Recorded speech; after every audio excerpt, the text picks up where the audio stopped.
Okay, here's a quick walkthrough of how to use the Homeschool Grade Tracker.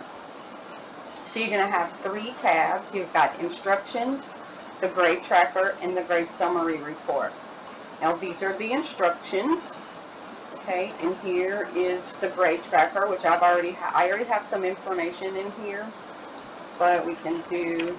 I'll type in some more so you can see how it works. And then you just put the date, okay, and then you put the student score, okay, and how many total points, and then you get the percentage, and then you get, here's the grade summary, you get the overall average, the letter grade, total points,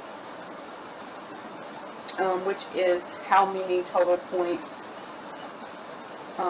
the student has, total possible points, that's this total points, and then you'll get the percentage.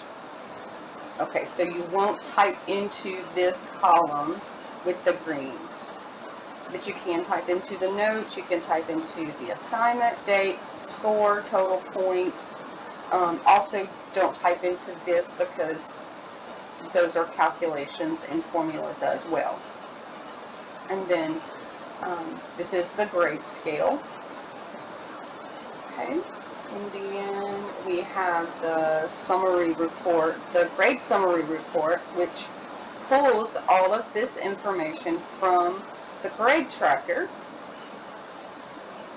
so that you can print it for your records.